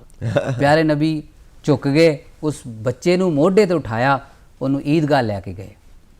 ਇਹ ਦਰਸ ਹੈ, ਇਹ ਸਬਕ ਹੈ ਉਹਨਾਂ तमाम ਲੋਕਾਂ ਲਈ ਜੋ ਆਪਣੇ ਆਪ ਨੂੰ ਇੱਕ ਘਮੰਡ ਦੇ ਅੰਦਰ ਚੂਰ ਰਹਿੰਦੇ ਨੇ, ਤਕੱਬਰ ਦੇ ਨਾਲ ਚੂਰ ਰਹਿੰਦੇ ਨੇ, ਹਸਦ ਦੇ ਨਾਲ ਚੂਰ ਰਹਿੰਦੇ ਨੇ ਕਿ ਇੱਕ ਐਸਾ ਇਨਸਾਨ ਜਿਸ ਦੇ ਵਜੂਦ ਨਾਲ ਕਾਇਨਾਤ ਦਾ ਵਜੂਦ ਹੈ। ਤੁਸੀਂ ਉਸ ਬੱਚੇ ਦੇ ਨਾਲ ਦੇਖੋ ਕਿਸ ਤਰ੍ਹਾਂ ਦਾ ਵਤੀਰਾ ਹੈ। ਉਸ ਬੱਚੇ ਨੂੰ ਇਹ ਨਹੀਂ ਅਹਿਸਾਸ ਹੋਣ ਦਿੱਤਾ ਕਿ ਤੂੰ ਅੱਜ ਯਤੀਮ ਹੈ ਨਾ, ਤੂੰ ਅੱਜ ਉਸ ਮੋਢੇ ਤੇ ਬੈਠਾ ਹੈ, ਉਸ ਮੋਢੇ ਤੇ ਬਹਿ ਕੇ ਈਦਗਾਹ ਜਾ ਰਿਹਾ ਹੈ ਜਿਸ ਦੇ ਵਜੂਦ ਨਾਲ ਕਾਇਨਾਤ ਦਾ ਵਜੂਦ ਹੈ। ਸੋ ਅੱਜ ਤੂੰ ਸਭ ਤੋਂ ਵੱਡਾ ਪ੍ਰਾਊਡ ਫੀਲ ਕਰਨ ਵਾਲਾ ਬੰਦਾ ਹੋ ਗਿਆ। ਇਹ ਚੀਜ਼ ਹੈ ਮੇਰੇ ਨਬੀ ਦੇ ਅੰਦਰ। ਬਹੁਤ ਖੂਬਸੂਰਤ, ਬਹੁਤ ਖੂਬਸੂਰਤ। ਸੋ ਬੱਚੇ ਦੀ ਤੁਸੀਂ ਗੱਲ ਕੀਤੀ ਹੈ, ਬੱਚਿਆਂ ਨੂੰ ਤੇ ਖਾਸ ਸ਼ੌਕ ਹੋਏਗਾ ਈਦ ਨੂੰ ਲੈ ਕੇ। ਥੋੜਾ ਦੱਸੋ ਕਿਉਂਕਿ ਅਸੀਂ ਵੀ ਆਪਣੇ ਅੰਦਰ ਦੇ ਬੱਚੇ ਨਾਲ खुश होना चाहते हैं, खेडना चाहते हैं। बच्चे किद्दां करते हैं? बच्चे देखो जिस तरह ईद की नमाज असी अदा करते हैं 2 रकात, बच्चे भी चूँकि ज़ाहिर उन्होंने पता नहीं होंदा भी की करना होंदा है, पर जिद्दां असी एक वड्डे नूं देख के असी नकल कर रहे होंगे, बच्चे भी साडी नकल करते हैं। क्योंकि ਬੱਚਿਆਂ ਨੂੰ ਅਸੀਂ ਨਕਲ ਕਰਨ ਤੋਂ ਰੋਕਾਂਗੇ ਤੇ ਇਹ ਬੱਚੇ ਉਸ ਮਜ਼ਹਬ ਤੋਂ ਉਸ ਦੀਨ ਤੋਂ ਵਾਂਝੇ ਹੋ ਜਾਣਗੇ। ਫੋਰ ਐਗਜ਼ਾਮਪਲ ਮੈਂ ਆਮ ਤੌਰ ਤੇ ਮਸੀਤਾਂ 'ਚ ਮੰਦਰਾਂ 'ਚ ਜਾਂ ਗੁਰਦੁਆਰੇ 'ਚ ਕਿਤੇ ਵੀ ਜਾਣਾ ਹੁੰਨਾ ਤੇ ਲੋਕੀ ਆਮ ਤੌਰ ਤੇ ਜਿਹੜੇ ਪਾਠੀ ਹੁੰਦੇ ਨੇ ਉਹ ਬੱਚਿਆਂ ਨੂੰ ਕਹਿੰਦੇ ਗੁੱਸੇ ਨਾਲ, ਜਿੱਦਾਂ ਸਾਡੀ ਪੰਜਾਬੀ ਜ਼ੁਬਾਨ ਕਹਿੰਦੇ ਚਲ ਓਏ ਪਰਾ ਹੋ, ਕਹਿ ਦਿੰਦੇ ਨੇ ਆਮ ਤੌਰ ਤੇ ਵੀ ਸਾਈਡ ਹੋ ਜਾ। ਨਹੀਂ, ਅੱਜ ਉਹ ਬੱਚਾ ਜੋ ਗੁਰਦੁਆਰੇ ਅੰਦਰ ਬੈਠਾ ਹੈ, ਹੱਸ ਰਿਹਾ ਹੈ, ਖੇਲ ਰਿਹਾ ਹੈ, ਗੁਰਦੁਆਰੇ ਦੇ ਅੰਦਰ ਗਿਆ ਤੇ ਹੈ, ਮੰਦਰ ਦੇ ਅੰਦਰ ਗਿਆ ਤੇ ਹੈ, ਮਸਜਿਦ ਦੇ ਅੰਦਰ ਗਿਆ ਤੇ ਹੈ, ਗਿਰਜਾ ਘਰ ਦੇ ਅੰਦਰ ਗਿਆ ਤੇ ਹੈ, ਉਸ ਦੇ ਜਾਣ ਨਾਲ ਇਹ ਫਾਇਦਾ ਹੋਏਗਾ ਕਿ ਕਿਉਂਕਿ ਉਹ ਸਾਡੇ ਦੇਸ਼ ਦਾ ਮੁਸਤਕਬਲ ਹੈ, ਉਹ ਸਾਡਾ ਮੁਸਤਕਬਲ ਹੈ, ਉਹ ਸਾਡਾ ਫਿਊਚਰ ਹੈ। ਅੱਜ ਕਿਸੇ ਤਰ੍ਹਾਂ ਇਬਾਦਤ ਗਾਹ ਦੇ ਅੰਦਰ ਚਲਾ ਗਿਆ ਤਾਂ ਕੱਲ ਨੂੰ ਇਬਾਦਤ ਕਰਨ ਵਾਲਾ ਵੀ ਉਹ ਬਣੇਗਾ। ਜੇ ਤੁਸੀਂ ਅੱਜ ਉਹਨੂੰ ਮਾਰ ਕੇ, ਝਿੜਕ ਕੇ, ਡਾਂਟ ਕੇ ਬਾਹਰ ਭਜਾ ਦਿੰਦੇ ਹੋ ਤਾਂ ਉਸ ਬੱਚੇ ਨੂੰ, ਕਿਉਂਕਿ ਬੱਚੇ ਦਾ ਦਿਮਾਗ ਬਹੁਤ ਸ਼ਾਰਪ ਹੁੰਦਾ ਹੈ, ਉਸ ਬੱਚੇ ਦੇ ਅੰਦਰ ਇਹ ਦਿਮਾਗ 'ਚ ਇਹ ਗੱਲ ਆ ਜੂ ਯਾਰ ਇੱਥੇ ਤੇ ਬੰਦੇ ਠੀਕ ਨਹੀਂ, ਉਹ ਫਿਰ ਮਸਜਿਦ ਤੋਂ ਦੂਰ ਹੋ ਜਾਏਗਾ, ਮੰਦਰ ਤੋਂ ਦੂਰ ਹੋ ਜਾਏਗਾ, ਗਿਰਜਾ ਘਰ ਤੋਂ ਦੂਰ ਹੋ ਜਾਏਗਾ, ਗੁਰਦੁਆਰੇ ਤੋਂ ਦੂਰ ਹੋ ਜਾਏਗਾ, ਉਹਨਾਂ ਲੋਕਾਂ ਤੋਂ ਜੋ ਉਸ ਸਮੂਹ ਧਰਮਾਂ ਦੇ ਜਿਹੜੇ ਇਬਾਦਤ ਖਾਨੇ ਨੇ ਉਹਨਾਂ ਦੇ ਅੰਦਰ ਜਾ ਰਿਹਾ, ਉਹਨਾਂ ਤੋਂ ਦੂਰ ਹੋ ਜਾਏਗਾ। ਸੋ ਮੈਂ ਇਹੀ ਬੇਨਤੀ ਕਰਾਂਗਾ, ਅੱਜ ਵੀ ਮੈਂ ਬੇਨਤੀ ਕਰਦਾ ਹਾਂ ਉਹਨਾਂ तमाम ਲੋਕਾਂ ਨੂੰ ਜੋ ਇਸ ਤਰ੍ਹਾਂ ਕਰਦੇ ਨੇ ਉਹ ਨਾ ਕਰਨ। ਬੱਚਿਆਂ ਨੂੰ ਪਿਆਰ ਨਾਲ ਕਿ ਬੇਟਾ ਜੋ ਤੁਹਾਡੇ ਵੱਡੇ ਕਰ ਰਹੇ ਨੇ ਤੁਸੀਂ ਵੀ ਇੰਜ ਕਰੋ। ਉਹ ਆਪਣੇ ਦਿਮਾਗ ਦੇ ਅੰਦਰ ਲੈਣਗੇ ਕਿ ਹਾਂ ਮੇਰਾ ਬਾਪ ਜਪਜੀ ਸਾਹਿਬ ਦਾ ਪਾਠ ਕਰ ਰਿਹਾ ਹੈ, ਮੇਰੀ ਮਾਂ ਆ ਕਰ ਰਹੀ ਹੈ, ਮੇਰਾ ਚਾਚਾ ਆ ਕਰ ਰਿਹਾ, ਕੱਲ ਨੂੰ ਉਹ ਵੀ ਕਰੂਗਾ। ਕਿਉਂਕਿ ਸਮਾਜ ਦੇ ਅੰਦਰ ਅਸੀਂ ਚਾਹੁੰਦੇ ਕਿ ਸਾਡਾ ਜਿਹੜਾ ਬੱਚਾ ਹੈ ਬਹੁਤ ਵੱਡਾ ਬਣ ਜਾਏ। ਅਸੀਂ ਘਰ ਦੇ ਸਾਰੇ ਸਿਸਟਮ ਨਾਲ ਉਹਨੂੰ ਜੋੜੇ ਰੱਖਦੇ ਹਾਂ, ਪਰ ਕਦੀ ਕਿਸੇ ਨੂੰ ਇਹ ਨਹੀਂ ਕਿਹਾ ਕਿ ਬੇਟਾ 10 ਮਿੰਟ ਲਾ ਕੇ ਆਪਣੀ ਧਾਰਮਿਕ ਕਿਤਾਬ ਹੀ ਪੜ੍ਹ ਲਾ ਨਾ। ਮੁਸਲਮਾਨ ਦੇ ਬੱਚਿਆਂ को कुरान पढ़न का टाइम नहीं, किसी को गीता पढ़न का टाइम नहीं, किसी को जपजी साहब का टाइम नहीं पढ़न का, किसी को बाइबल पढ़न का टाइम नहीं। क्यों? क्योंकि साढ़े कोल अजकल दुनिया की जिहड़ी दूजी चीज़ां ने माँ बाप उन्हां ते फोकस करते हैं, धर्म नाल जोड़न की कोशिश नहीं करते। सो असी चाहुंदे कि साडा बच्चा धार्मिक भी हो जाए, असी फिर धर्म नाल जोड़ते भी नहीं। ये साडी बहुत वड्डी कमी है। जी जी जी, धर्म नाल अपने आप नूं भी जोड़ना है। जे असी चाहुंदे कि दुनिया के अंदर अमन आवे, शांति आवे, मानवता आवे, लोग सुखी रहन, चैन दे रहन, तो उन्हां नूं जो लोग आज धार्मिक ने, धर्म दे नाल इंसानियत भी आएगी, धर्म दे नाल हमदर्दी भी आएगी, धर्म दे नाल गमगुसारी भी आएगी, धर्म दे नाल तकवा भी आएगा, धर्म दे नाल परहेजगारी भी आएगी। शर्त यह है कि उस धर्म नूं तुसी धर्म दे एतबार नाल मनो, समझो, पढ़ो ते पढ़ाओ। मतलब जो कुछ समझाया गया उन्होंने प्रैक्टिकली अपने जीवन में उतारो बिल्कुल, ਤਾਂ ਜਾ ਕੇ ਉਹਦਾ ਅਰਥ ਸਮਝ ਆਉਣਾ ਹੈ ਜਦੋਂ ਤੁਸੀਂ ਉਹਨੂੰ ਕਰਕੇ ਵੇਖੋਗੇ, ਆਪਣੀ ਹੱਥੀ ਕਰੋਗੇ। ਸੋ ਇੱਕ ਚੀਜ਼ ਮੈਂ ਜਾਣਨਾ ਚਾਹੁੰਦਾ ਕਿ ਹੁਣ ਆਪਾਂ ਈਦਗਾਹ ਆ ਗਏ ਜੀ, ਅੱਜ ਆਪਾਂ ਈਦ ਮਨਾ ਰਹੇ ਹਾਂ ਜੀ, ਤਾਂ ਕਿਸ ਤਰ੍ਹਾਂ ਇਹ ਸਾਰੀਆਂ ਖੁਸ਼ੀਆਂ ਨੇ ਜੋ ਅਸੀਂ ਮਨਾਉਂਦੇ ਹਾਂ ਆਪਣੇ ਮਿੱਤਰਾਂ ਨਾਲ ਸਾਂਝੀਆਂ ਕਰਦੇ ਹਾਂ, ਆਪਣੇ ਭਾਈਚਾਰੇ ਨਾਲ ਸਾਂਝੀਆਂ ਕਰਦੇ ਹਾਂ ਜੀ, ਇਹ ਜ਼ਰਾ ਸਾਨੂੰ ਦੱਸੋ। ਤੁਸੀਂ ਦੇਖਿਆ ਹੁਣ ਆਮ ਤੌਰ ਤੇ ਕਿ ਜਿਹੜੀ ਈਦ ਉਲ ਫਿਤਰ ਦੀ ਨਮਾਜ਼ ਹੈ ਉਸ ਤੋਂ ਬਾਅਦ ਇੱਕ ਲੰਬੀ ਦੁਆ ਦਾ ਅਹਿਤਮਾਮ ਕੀਤਾ ਜਾਂਦਾ ਹੈ। ਦੁਆ ਸਾਡੇ 'ਚ ਕਹਿੰਦੇ ਕਿ ਇਹ ਇਬਾਦਤ ਦਾ ਖੁਲਾਸਾ ਹੈ, ਨਿਚੋੜ ਹੈ। ਜਿਹਨਾਂ ਦਿਮਾਗ ਦੇ ਅੰਦਰ ਮਗਜ਼ ਹੁੰਦਾ ਹੈ ਨਾ, ਉਹ ਦਿਮਾਗ ਦੀ ਜਾਨ ਹੈ। ਇਸ ਤਰ੍ਹਾਂ ਕਹਿੰਦੇ ਕਿ ਜੇ ਅਸੀਂ 2 ਰਕਾਤ ਨਮਾਜ਼ਾਂ ਪੜ੍ਹੀਆਂ ਹੈ ਜਾਂ ਅਸੀਂ ਰੱਬ ਨੂੰ ਸਜਦਾ ਕੀਤਾ ਹੈ, ਭਾਵੇਂ ਕਿਸੇ ਵੀ ਧਰਮ ਦੇ ਲੋਕ ਹੋਣ, ਪਰ ਜਦੋਂ ਅਸੀਂ ਸਜਦੇ ਕਰਨ ਤੋਂ ਬਾਅਦ ਉੱਠ ਕੇ 2 ਹੱਥ ਫੈਲਾ ਕੇ ਉਸ ਰੱਬ ਦੇ ਅੱਗੇ ਜੋ ਸੰਸਾਰ ਦਾ ਮਾਲਕ ਹੈ ਅਸੀਂ ਕੁਝ ਮੰਗਦੇ ਹਾਂ ਤਾਂ ਸੁਣਦਾ ਹੈ ਸਾਡੀ। ਖਾਸ ਤੌਰ ਤੇ ਈਦ ਉਲ ਫਿਤਰ ਦੇ ਦਿਹਾੜੇ ਦੇ ਮੌਕੇ ਤੇ ਜੋ ਮੁਸਲਿਮ ਭਾਈਚਾਰਾ ਹੈ ਈਦ ਉਲ ਫਿਤਰ ਦੀ ਨਮਾਜ਼ ਅਦਾ ਕਰਨ ਤੋਂ ਬਾਅਦ ਵਿਸ਼ੇਸ਼ ਰੂਪ ਤੋਂ ਇਸ ਮੁਲਕ ਦੀ ਸਾਲਮੀਅਤ ਲਈ, ਇਸ ਮੁਲਕ ਦੀ ਸਲਾਮਤੀ ਲਈ, ਇਸ ਮੁਲਕ ਦੀ ਏਕਤਾ ਲਈ, ਉਸ ਦੀ ਅਖੰਡਤਾ ਲਈ ਵਿਸ਼ੇਸ਼ ਰੂਪ ਤੋਂ ਭਾਈਚਾਰਕ ਸਾਂਝ ਲਈ ਦੁਆ ਕਰਦਾ ਹੈ ਕਿ ਰੱਬ ਜਿਸ ਤਰ੍ਹਾਂ ਅੱਜ ਇਸ ਦਿਨ ਦੇ ਇਸ ਖਾਸ ਮੌਕੇ ਤੇ ਸਮੂਹ ਧਰਮਾਂ ਦੇ ਲੋਕ ਇਸ ਮੌਕੇ ਤੇ ਇੱਥੇ ਪਹੁੰਚੇ ਨੇ ਇੱਕ ਦੂਜੇ ਨੂੰ ਵਧਾਈ ਦੇਣ ਲਈ ਜਾਂ ਇੱਕ ਦੂਜੇ ਨੂੰ ਗਲਵਕੜੀ ਪਾਉਣ ਲਈ। ਗਲਵਕੜੀ ਪਾਉਣ ਦਾ ਇੱਕ ਚੀਜ਼ ਮੈਂ ਹੋਰ ਦੱਸਦਾ ਸੰਜੀਵ ਖੰਨਾ ਜੀ, ਇਹਦਾ ਫਾਇਦਾ ਇਹ ਹੁੰਦਾ ਹੈ ਕਿ ਮੇਰੀ ਤੁਹਾਡੇ ਨਾਲ ਲੜਾਈ ਹੋ ਸਕਦੀ ਹੈ, ਕਿਸੇ ਮਸਲੇ ਨੂੰ ਲੈ ਕੇ ਮੇਰੇ ਵਿਊਜ਼ ਡਿਫਰੈਂਟ ਹੋ ਸਕਦੇ ਨੇ, ਪਰ ਇੱਕ ਕਦੀ ਇੱਕ ਮੌਕਾ ਐਸਾ ਹੁੰਦਾ ਹੈ ਕਿ ਜਦ ਅਸੀਂ तमाम ਗਿਲੇ ਸ਼ਿਕਵੇ ਨੂੰ ਭੁਲਾ ਕੇ ਡਿਫਰੈਂਟ ਵਿਊਜ਼ ਨੂੰ ਇੱਕ ਪਾਸੇ ਰੱਖ ਕੇ तमाम ਜੋ ਦਿਲ ਦੇ ਅੰਦਰ ਰੰਜਿਸ਼ਾਂ ਹੁੰਦੀ ਨੇ ਉਹਨੂੰ ਖਤਮ ਕਰਕੇ ਅਸੀਂ ਕਹਿੰਦੇ ਹਾਂ ਕਿ ਸੰਜੀਵ ਜੀ ਅੱਜ ਮੈਂ ਤੁਹਾਡੇ ਨਾਲ ਬਿਲਕੁਲ ਫਰੈਂਕ ਹਾਂ, ਤੁਸੀਂ ਮੇਰੇ ਨਾਲ ਫਰੈਂਕ ਹੋ ਜਾਓ, ਅੱਜ ਤੋਂ ਬਾਅਦ ਅਸੀਂ ਇੱਦਾਂ ਰਹਾਂਗੇ ਜਿੱਦਾਂ ਅਸੀਂ ਭਰਾ ਰਹਿੰਦੇ ਹਾਂ। ਅੱਜ ਦਾ ਮੈਸੇਜ ਵੀ ਇਹੀ ਹੁੰਦਾ ਹੈ ਕਿ ਅੱਜ ਜੋ ਸਮੂਹ ਧਰਮਾਂ ਦੇ ਲੋਕ ਇੱਕ ਦੂਜੇ ਨੂੰ ਵਧਾਈ ਦੇਣ ਲਈ ਪਹੁੰਚਦੇ, ਉਹਦਾ ਮਕਸਦ ਇਹ ਹੁੰਦਾ ਹੈ ਕਿ ਦੁਨੀਆ ਦੇ ਅੰਦਰ ਜੋ ਕੁਝ ਵੀ ਚੱਲ ਰਿਹਾ ਇੱਕ ਦੂਜੇ ਨੂੰ ਲੈ ਕੇ ਨਫ਼ਰਤ, ਹਸਦ, ਕੀਨਾ, ਤਕੱਬੁਰ, ਦੁਸ਼ਮਣੀ, ਅਦਾਵਤ, ਇਹਨਾਂ तमाम ਚੀਜ਼ਾਂ ਨੂੰ ਖਤਮ ਕਰਕੇ ਕਿਸੇ ਟੋਏ 'ਚ ਮੈਂ ਤਾਂ ਕਹਿੰਦਾ ਪਾ ਕੇ, ਗਲਵਕੜੀ ਪਾ ਕੇ ਫਿਰ ਇਨਸਾਨੀਅਤ ਨੂੰ ਮਜ਼ਬੂਤ ਕਰਕੇ ਇੱਕ ਜਜ਼ਬੇ ਨਾਲ ਈਦਗਾਹ ਤੋਂ ਬਾਹਰ ਨਿਕਲੀਏ। ਉਸੇ ਜਜ਼ਬੇ ਨੂੰ ਪੂਰੇ ਸਾਲ ਬਰਕਰਾਰ ਰੱਖਦੇ ਹੋਏ ਅਸੀਂ ਜਦ ਦੁਨੀਆ ਦੇ ਅੰਦਰ ਕੰਮ ਕਰਾਂਗੇ, ਸਮਾਜ ਦੇ ਅੰਦਰ ਕੰਮ ਕਰਾਂਗੇ, ਤੇ ਮੈਂ ਅੱਲਾ ਦੀ ਜ਼ਾਤ ਨਾਲ ਉਮੀਦ ਕਰ ਸਕਦਾ ਹਾਂ ਕਿ ਜੋ ਭਾਈਚਾਰਾ ਅੱਜ ਸਾਡੇ ਪੰਜਾਬ ਦੇ ਅੰਦਰ, ਭਾਰਤ ਦੇ ਅੰਦਰ ਤੇ ਸਮੂਹ ਧਰਮਾਂ ਦਾ ਇੱਕ ਗੁਲਦਸਤਾ ਬਣਿਆ ਹੋਇਆ ਹੈ, ਹੋਰ ਮਜ਼ਬੂਤ ਹੋਏਗਾ। ਉਸ ਦੇ ਮਜ਼ਬੂਤੀ ਨਾਲ ਕੀ ਹੋਏਗਾ ਕਿ ਸਾਡਾ ਮੁਲਕ ਮਜ਼ਬੂਤ ਹੋਏਗਾ। ਜਦ ਸਾਡਾ ਮੁਲਕ ਮਜ਼ਬੂਤ ਹੋਏਗਾ, ਸਾਡੇ ਮੁਲਕ ਦਾ ਪੂਰੀ ਦੁਨੀਆ ਦੇ ਅੰਦਰ ਡੰਕਾ ਵੱਜੇਗਾ। ਉਸ ਡੰਕੇ ਵੱਜਣ ਦੇ ਨਤੀਜੇ 'ਚ ਇੰਸ਼ਾਅੱਲਾ ਅਸੀਂ ਸਾਰੇ ਖੁਸ਼ ਰਹਾਂਗੇ। इंशाअल्लाह इस तरह ही होवे। वो जो चाहे तो बुरा वक्त भी टल सकता है, वही तकदीर के ये खेल बदल सकता है। बिल्कुल। ज़ात की उस पे भरोसा है तो बंदे एक दिन रात के सीने से सूरज भी निकल सकता है। सो खुदा वास्ते तो सब कुछ पॉसिबल है, सब कुछ कर सकते हैं। मैं एक चीज़ जानना चाहना कि असी हर हफ्ते नमाज अदा करते हैं, बल्कि हर रोज़ नमाज अदा करते हैं। ईद दी नमाज किद्दां वक्री हुंदी है कि नमाज वही हुंदी है, दुआ वक्री हुंदी है, भावना वक्री हुंदी है, फ़र्क की है? हाँ, दरअसल नमाज बिल्कुल सही कहा तुसी कि एक जिहड़ा इस्लाम धर्म नाल जुड़िया बंदा है वो 5 वक्त की नमाज अदा करता है तो 5 वक्त की जिहड़ी नमाज है उसनू अलग कर दी, उसनू मुमताज़ करनी है जुमे की नमाज जी। जुमे की नमाज के अंदर जिहड़ा कट्ठ हुंदा है उस कट्ठ का मकसद यही है कि जो पूरे हफ्ते के अंदर तुसी एक दूजे तो दूर रहे, उस विशेष मौके ते नमाज अदा करन दे नाल नाल तुसी आपसी जो चीज़ां ने तुसी उन्हें शेयर कर सकते हो, अपना दुख सुख शेयर कर सकते हो। क्योंकि पैगंबर हज़रत मुहम्मद साहब सल्लल्लाहु अलैहि वसल्लम के ज़माने च ये हुंदा सी सहाबी जिहड़े सहाबी उन्हां नूं कहंदे ने जिन्हां ने पैगंबर मुहम्मद साहब नूं ईमान की हालत च देखिया होवे ते ईमान की ही हालत च वो इस दुनिया तो गए होण। तो सहाबा नूं ये हुंदा सी कि जदों पैगंबर हज़रत मुहम्मद साहब एक दूजे का हाल चाल पुछदे हुंदे सी बिला तफरीक मजहब मिलत कौन किस धर्म का है उस कोई लिंक नहीं जी। मेरे नबी ने जदों हाल चाल पुछना तो सब तो पहला कहंदे सी उन्होंने एक गल ईद की तुसी कीती कि ईद के मौके ते कहंदे सी कि उस शख्स की ईद की नमाज ही कंप्लीट नहीं जिहड़ा जिसका जिहड़ा पड़ोसी है जो जिसका जिहड़ा गुआंढी है उहदे नाल खुश नहीं है। गुआंढी किसी भी धर्म का होवे, किसी भी मजहब का होवे, किसी चीज़ नाल संबंध रखता होवे, तुहाडे नाल राज़ी होना चाहिए है। फरमाया कि वो बंदा कैसा कि तुहाडे घर च चूल्हा बल रहा है, गुआंढी दे घर बिल्कुल खामोशी है, किस तरह की ईद है तुहाडी? ईद तो तुहाडी उदों मन्नी जाऊगी, तुहाडा रब उदों राज़ी होएगा जब तुहाडा गुआंढी तुहाडे नाल जुड़िया होया है, वो खुश है, वो राज़ी है। तुसी उन्होंने गल वकड़ी पा के उहदी लोड़ पुछो, उहदी ज़रूरतां पुछो, उहदी ज़रूरतां कंप्लीट करन तो बाद तुहाडी ईद ईद है। ईद मतलब ही खुशी है। खुशी किस तरह की खुशी हासिल होएगी जब तुहाडे लोग तुहाडे नाल जुड़े होणगे, एक दूजे का तुसी हाल चाल पुछोगे, तुसी किस हाल च हो, किस हाल च जी रहे हो, तुसी हौसला दोगे। हौसला देना मजहब इस्लाम विच सुन्नत है। सुन्नत हर उस चीज़ नूं कहंदे ने जो नबी दा तरीका, सुन्नत मीनस तरीका। प्यारे नबी ने फरमाया कि तुसी मुस्कुरा रहे हो तां भी सुन्नत है। प्यारे नबी ने पूछा कहा कि तुसी सच बोल रहे हो, ये मेरे नबी की सुन्नत है।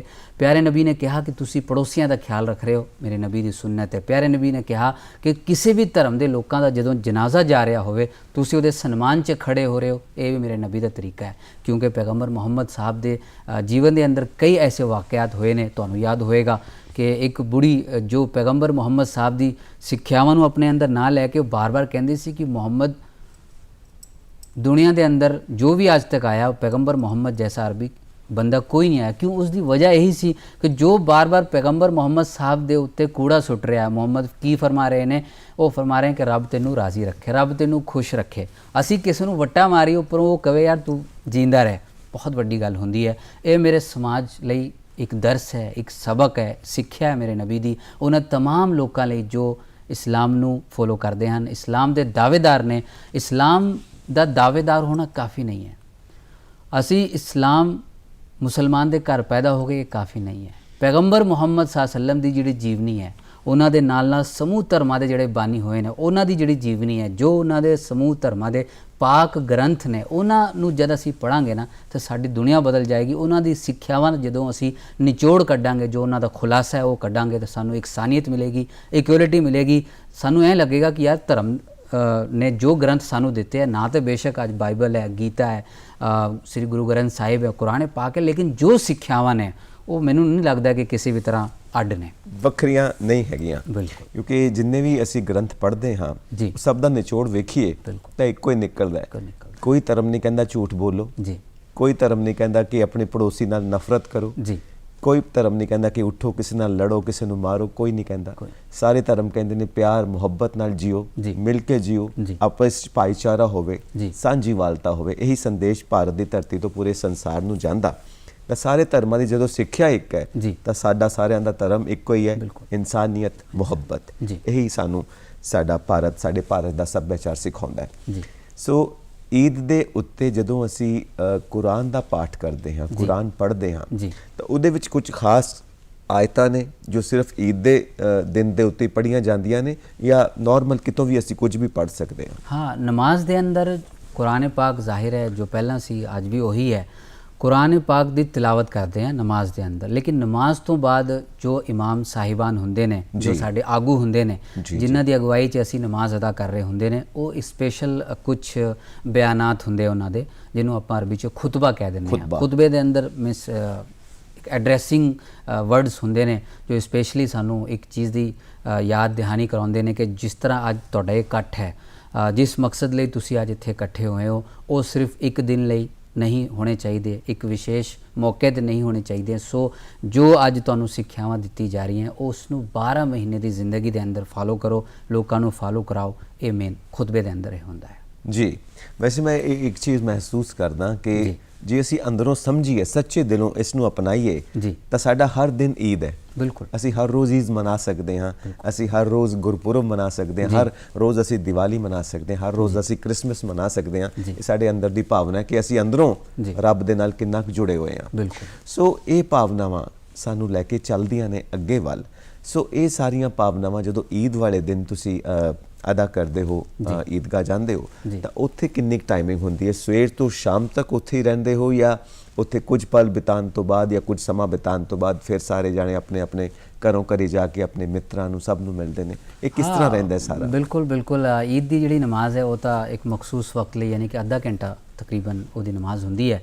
ਉਸ ਤੋਂ ਬਾਅਦ ਸਾਨੂੰ ਕਿਹਾ ਜਾਂਦਾ ਕਿ ਜਦੋਂ ਅਸੀਂ ਈਦਗਾਹ ਜਾਂਦੇ ਹੁੰਦੇ ਹਾਂ, ਈਦਗਾਹ ਜਾਣ ਲਈ ਇੱਕ ਰਾਸਤਾ ਜਿਹੜਾ ਜਿਸ ਤੋਂ ਆਪਾਂ ਗਏ ਹਾਂ ਉਸ ਤੋਂ ਹਟ ਕੇ ਦੂਜੇ ਰਾਸਤੇ ਤੋਂ ਆਉਣਾ, ਇਹ ਮੇਰੇ ਨਬੀ ਦਾ ਇੱਕ ਤਰੀਕਾ ਰਿਹਾ ਹੈ ਜਿਹਨੂੰ ਆਪਾਂ ਸੁਨਨਤ ਕਹਿੰਦੇ ਹਾਂ। ਜਦੋਂ ਅਸੀਂ ਈਦਗਾਹ ਜਾਂਦੇ ਹਾਂ ਤਾਂ ਈਦਗਾਹ ਲਈ ਜਿਹੜਾ ਰਸਤਾ ਇਖਤਿਆਰ ਕੀਤਾ ਸੀ ਉਸ ਰਸਤੇ ਤੋਂ ਆਪਾਂ ਦੂਜਾ ਰਸਤਾ ਇਖਤਿਆਰ ਕਰਦੇ ਹਾਂ।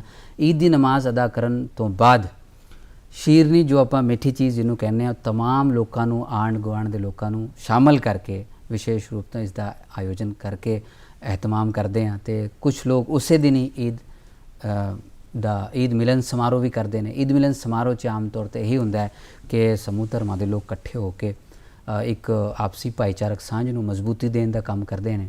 ਕਿਉਂਕਿ ਆਪਸੀ ਭਾਈਚਾਰਕ ਸਾਂਝ ਜਦ ਤੱਕ ਪੰਜਾਬ ਦੇ ਅੰਦਰ, ਖਾਸ ਤੌਰ 'ਤੇ ਭਾਰਤ ਦੇ ਅੰਦਰ, ਇਹ ਮੈਂ ਸਮਝਦਾ ਕਿ ਮੌਜੂਦ ਹੈ। ਜੋ ਸਾਡੇ ਵੱਡਿਆਂ ਨੇ ਇੱਕ ਤਰੀਕਾ ਬਣਾਇਆ, ਜੋ ਇੱਕ ਰਿਵਾਇਤ ਚਲਾਈ ਹੈ, ਉਸ ਰਿਵਾਇਤ ਨੂੰ ਅੱਜ ਵੀ ਜਿੰਨੀ ਮਜ਼ਬੂਤੀ ਨਾਲ ਮੈਂ ਸਮਝਦਾ ਕਿ ਕਾਇਮ ਕਰਨ ਦੀ ਲੋੜ ਹੈ, ਅੱਜ ਤੋਂ ਇਸ ਤੋਂ ਪਹਿਲਾਂ ਕਦੀ ਲੋੜ ਨਹੀਂ ਰਹੀ।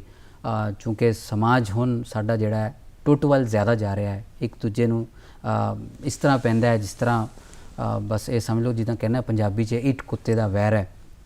ਇਸ ਖਾਮੀ ਨੂੰ ਖ਼ਤਮ ਕਰਨ ਲਈ, ਇਸ ਕੜਵੇਪਨ ਨੂੰ ਖ਼ਤਮ ਕਰਨ ਲਈ ਅੱਜ ਦਾ ਜਿਹੜਾ ਤਿਉਹਾਰ ਹੈ ਈਦ ਉਲ ਫਿਤਰ ਦਾ, ਇਹ ਬਹੁਤ ਖਾਸ ਯੋਗਦਾਨ ਅਦਾ ਕਰਦਾ ਹੈ, ਬਿਲਕੁਲ ਉਹਨਾਂ ਤਿਉਹਾਰਾਂ ਵਾਂਗ। ਕਿਉਂਕਿ ਦੇਖੋ, ਜਿਸ ਤਰ੍ਹਾਂ ਤੁਸੀਂ ਦੀਵਾਲੀ ਦੀ ਗੱਲ ਕੀਤੀ, ਗੁਰਪੁਰਬ ਦੀ ਗੱਲ ਕੀਤੀ, ਜਾਂ ਦੀਗਰ ਜਿਹੜੇ ਈਸਟਰ ਵਗੈਰਾ ਦੇ ਤਿਉਹਾਰ ਨੇ ਉਹਨਾਂ ਦੀ ਗੱਲ ਕੀਤੀ, ਉਹ ਮਨਾਉਣ ਨੂੰ ਅਸੀਂ ਕਿਸੇ ਦਿਨ ਵੀ ਮਨਾ ਸਕਦੇ ਹਾਂ। ਪਟਾਕੇ ਲੈ ਕੇ ਤੁਸੀਂ ਅੱਜ ਚਲਾਓ, ਤੁਹਾਡੀ ਦੀਵਾਲੀ ਨਹੀਂ।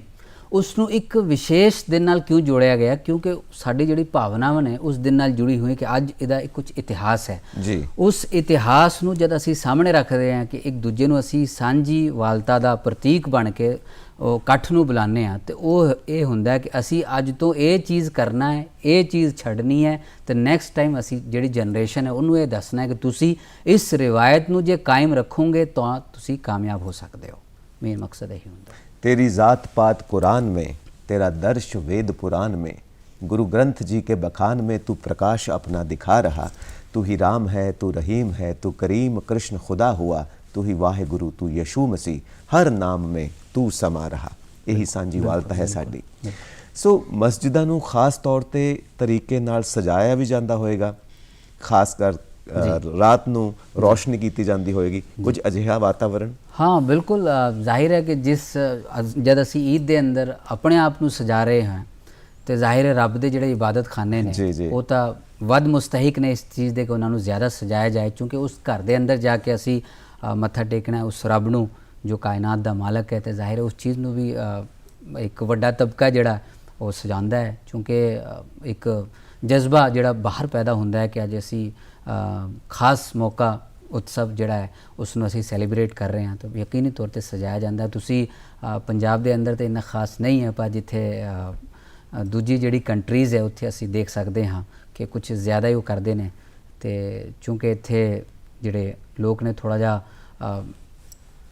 ਕੁਝ ਲੋਕਾਂ ਨੂੰ ਨਾਲ ਲੈ ਕੇ ਚੱਲਦੇ ਆ, ਕਰਦੇ ਆ ਕੁਝ, ਪਰ ਇੰਨਾ ਉਹ ਨਹੀਂ ਜਿੱਦਾਂ ਇਸਲਾਮਿਕ ਕੰਟਰੀਆਂ 'ਚ ਲੋਕ ਕਰਦੇ ਨੇ। ਹਾਂਜੀ ਜੀ। ਸੋ ਈਦ ਦੀਆਂ ਸੇਵਾਈਆਂ ਤਾਂ ਹਰ ਥਾਂ ਤੇ ਇੱਕੋ ਜਿਹੀਆਂ ਹੁੰਦੀਆਂ ਨੇ ਜੀ। ਸੋ ਉਹਦਾ ਮਜ਼ਾ ਜ਼ਰਾ ਲੈਣਾ ਚਾਹੁੰਦੇ ਹਾਂ। ਤੁਸੀਂ ਗੱਲਬਾਤ ਵਿੱਚ ਜ਼ਰਾ ਦੱਸੋ, ਕਿਉਂਕਿ ਅੱਜ ਦੇ ਮਾਹੌਲ ਦੇ ਵਿੱਚ ਉਹ ਸ਼ੀਰ ਨਹੀਂ ਘੁਲਣਾ ਜ਼ਿਆਦਾ ਜ਼ਰੂਰੀ ਹੈ ਜੋ ਈਦ ਦੀਆਂ ਸੇਵਾਈਆਂ ਦੀ ਸ਼ੀਰ ਨਹੀਂ ਹੈ। ਹਾਂ ਬਿਲਕੁਲ ਬਿਲਕੁਲ, ਕਿਉਂਕਿ ਕਹਿੰਦੇ ਵੀ ਅਸੀਂ ਜਦ ਮਿਠਾਸ ਇਸਤੇਮਾਲ ਕਰਾਂਗੇ ਤੇ ਸਾਡੇ ਮੂੰਹ ਵੀ ਮਿਠਾਸ ਨਿਕਲੇਗੀ। ਤੇ ਸ਼ੀਰਨੀ ਵੀ ਤਕਰੀਬਨ ਕਈ ਤਰ੍ਹਾਂ ਦੇ ਬਣਾਉਂਦੇ ਨੇ, ਜਿਹੜੇ ਘਰ ਦੀ ਔਰਤਾਂ ਹੁੰਦੀਆਂ ਨੇ ਤੇ ਉਹ ਤਕਸੀਮ ਕਰਦੀਆਂ ਨੇ। ਤੇ ਮੈਂ ਤਾਂ ਕਹਿੰਦਾ ਕਿ ਉਸ ਸ਼ੀਰਨੀ ਤੋਂ ਜ਼ਿਆਦਾ ਅਹਿਮ ਤੇ ਜ਼ਿਆਦਾ ਜ਼ਰੂਰੀ ਉਹ ਸ਼ੀਰਨੀ ਹੈ ਜੋ ਰੱਬ ਨੇ ਸਾਨੂੰ ਇੱਕ ਜ਼ਬਾਨ ਦੇ ਤੌਰ ਤੇ ਦਿੱਤੀ ਹੈ। ਕਿਉਂਕਿ ਜਦ ਤੱਕ ਸਾਡੀ ਜ਼ਬਾਨ ਦੇ ਅੰਦਰ ਮਿਠਾਸ ਹੈ, ਦੁਨੀਆ ਦੀ ਹਰ ਚੀਜ਼ ਸਾਡੇ ਲਈ ਮਿਠਾਸ ਭਰੀ ਹੋਈ ਹੈ। ਜਦ ਇसी ਜ਼ਬਾਨ ਦੇ ਅੰਦਰ ਕੜਵਾਹਟ ਨਿਕਲੇਗੀ ਤਾਂ ਸਾਡੇ ਵਾਸਤੇ ਜੋ ਸੰਸਾਰ ਹੈ ਉਹ ਪੂਰਾ ਕੜਵਾ ਹੋ ਜਾਏਗਾ। ਤਾਂ ਇਸ ਦੇ ਨਾਲ ਹੀ ਇੱਕ ਛੋਟਾ ਜਿਹਾ ਸੰਦੇਸ਼ ਵੀ ਤੁਸੀਂ ਸਾਡੇ ਦਰਸ਼ਕਾਂ ਨੂੰ ਦੇ ਦਿਓ ਜੀ, ਈਦ ਮੁਬਾਰਕ ਦੇ ਰੂਪ ਦੇ ਵਿੱਚ। ਹਾਂ ਬਿਲਕੁਲ, ਮੈਂ ਇਸ ਵਿਸ਼ੇਸ਼ ਮੌਕੇ ਤੇ ਸਮੂਹ ਦੇਸ਼ ਵਾਸੀਆਂ ਨੂੰ ਜਲੰਧਰ ਦੂਰਦਰਸ਼ਨ ਵੱਲੋਂ ਇਹੀ ਸੰਦੇਸ਼ ਦੇਣਾ ਚਾਹੂੰਗਾ ਕਿ ਜਿਸ ਤਰ੍ਹਾਂ ਅਸੀਂ ਅੱਜ ਇਸ ਮੌਕੇ ਤੇ ਸਮੂਹ ਧਰਮਾਂ ਦੇ ਲੋਕਾਂ ਦੇ ਨਾਲ ਈਦ ਉਲ ਫਿਤਰ ਦੀ ਨਮਾਜ਼ ਅਦਾ ਕਰਦੇ ਹੋਏ ਦੇਸ਼ ਦੇ ਲਈ, ਮੁਲਕ ਦੇ ਲਈ ਅਮਨ, ਸ਼ਾਂਤੀ ਅਤੇ ਆਪਸੀ ਭਾਈਚਾਰਕ ਸਾਂਝ ਲਈ ਦੁਆ ਕੀਤੀ ਹੈ। ਉਸ ਨੂੰ ਮਜ਼ਬੂਤ ਕਰਨ ਲਈ ਹੋਰ ਕਦਮ ਅੱਗੇ ਵਧਾਉਂਦੇ ਰਹੀਏ। ਤੇ ਇਸੇ ਦੇ ਨਾਲ ਨਾਲ ਈਦ ਉਲ ਫਿਤਰ ਦੀ तमाम ਸਮੂਹ ਦੇਸ਼ ਵਾਸੀਆਂ ਨੂੰ ਫਿਰ ਤੋਂ ਮੁਬਾਰਕਬਾਦ। ਤੁਹਾਨੂੰ ਵੀ ਇੱਕ ਵਾਰ ਫਿਰ ਤੋਂ ਈਦ ਮੁਬਾਰਕ। ਤੇ ਅਸੀਂ ਸਾਰੇ ਦਰਸ਼ਕਾਂ ਵਾਸਤੇ ਦੁਆ ਕਰਦੇ ਹਾਂ ਕਿ ਤੁਹਾਡੇ ਉੱਤੇ ਈਦ ਦੀਆਂ ਬਰਕਤਾਂ ਹਮੇਸ਼ਾ ਬਰਸਦੀਆਂ ਰਹਿਣ, ਖੁਦਾ ਦੀ ਰਹਿਮਤ ਹਮੇਸ਼ਾ ਬਣੀ ਰਹੇ। ਬਹੁਤ ਬਹੁਤ ਸ਼ੁਕਰੀਆ। ईद मुबारक। जब हुए पैदा मोहम्मद मुस्तफ़ा,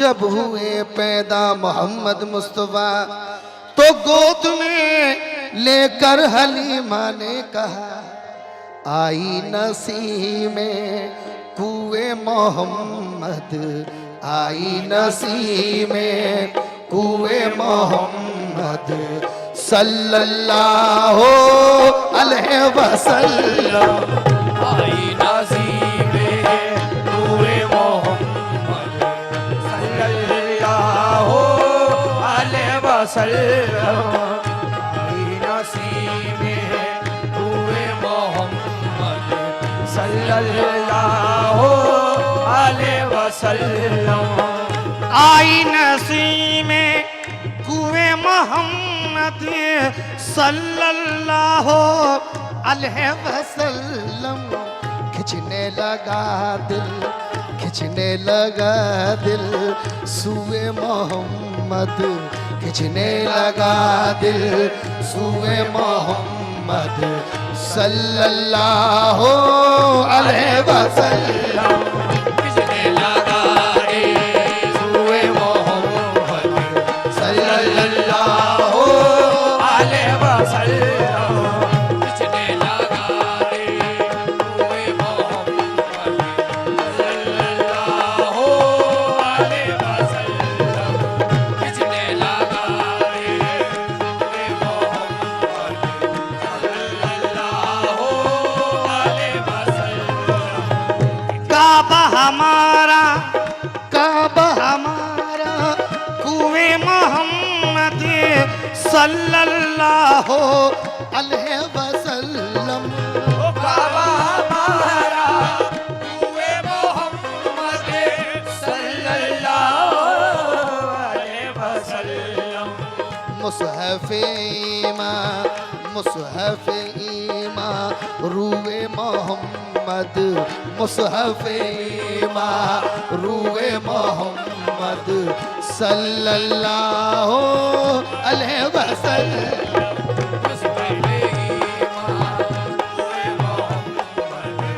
सल्लल्लाहु अलैहि वसल्लम,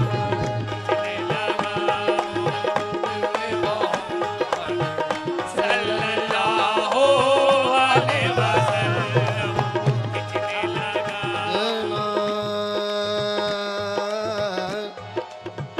निसर जनिप निजर मापा,